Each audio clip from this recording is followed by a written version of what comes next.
جب مسلمانوں نے اللہ کی عبادتیں چھوڑ دی تو اللہ رب العالمین نے ہم مسلمان کے اوپر خوف کو مسلط کر دیا۔ پورا ہندوستان اس فلم کو لے کر کے اور اس میٹر کو لے کر کے پورا ہندوستان ڈر گیا ہے، پورا ہندوستان سمجھ گیا ہے کہ کیسی نفرت پھیلائی جا رہی ہے مذہب کے نام پر، اور ہندو اور مسلمان کے نام پر کیسی دشمنی پھیلائی جا رہی ہے۔ جو اچھے خاصے پڑھے لکھے لوگ ہیں، جو عقل رکھنے والے لوگ ہیں، وہ دیکھ رہے ہیں کہ ہندوستان خطرے میں ہے، ہندوستان کا جو فیوچر ہے، ہندوستان کا جو مستقبل ہے، وہ بالکل اندھیرا ہوتا جا رہا ہے، صرف ہمارے لیے نہیں، پورے ہندوستان کے لوگوں کے لیے۔ اور اس کے ذمہ دار ہم مسلمان ہیں۔ رمضان میں نماز پڑھتے ہیں تو کیا ہوگا؟ اس طرح کا اللہ کا عذاب آئے گا کہ نہیں آئے گا؟ صرف رمضان میں 1 مہینہ نماز پڑھتے ہیں تو اس طرح کا عذاب تو آنا ہی آنا ہے۔ سن لیجئے اللہ رب العالمین کا پیغام، سورہ النور آیت نمبر 55 ہے۔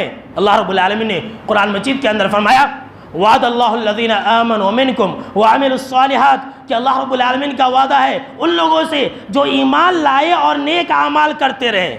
اللہ کا وعدہ ہے اور اللہ کبھی جھوٹا وعدہ نہیں کرتا ہے۔ سن لیجئے اللہ رب العالمین نے کہا کہ جو ایمان لائیں گے اور ایمان لانے کے بعد نیک اعمال کرتے رہیں گے تو اللہ رب العالمین ایسے لوگوں کو زمین میں بادشاہت عطا کرے گا، ایسے لوگوں کو اللہ رب العالمین زمین میں خلافت عطا کرے گا، جیسے کہ اللہ رب العالمین نے ان سے پہلے والے لوگوں کو عطا کیا تھا۔ وَلَيُمَكِّنَنَّ لَهُمْ دِينَهُمُ الَّذِي ارْتَضَىٰ لَهُمْ، اور اللہ رب العالمین ان کے لیے دین اسلام کو مضبوط کر دے گا۔ آج ہندوستان کے اندر دین اسلام سب سے زیادہ کمزور ہے۔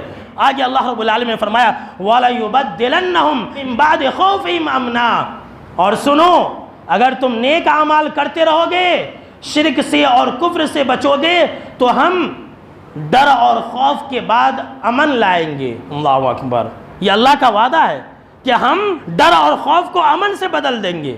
آگے جانتے ہیں اللہ نے کہا کہ اس کے لیے 2 شرط ہے۔ سنیے یہ اللہ رب العالمین کا پیغام ہے، 2 شرط ہے اس کے لیے۔ اگر تم یہ چاہتے ہو کہ تمہارے ڈر اور خوف کو اللہ امن میں بدل دے، اگر تم یہ چاہتے ہو کہ اللہ تمہارے دین کو مضبوط کر دے، اگر یہ چاہتے ہو کہ اللہ رب العالمین تمہیں تمہارے ملک کے اندر مضبوطی عطا کرے، تو یعبدوننی، میری عبادت کرو، اور لا یشرکون بی شیئا، اور میرے ساتھ کسی کو شریک نہ کرنا۔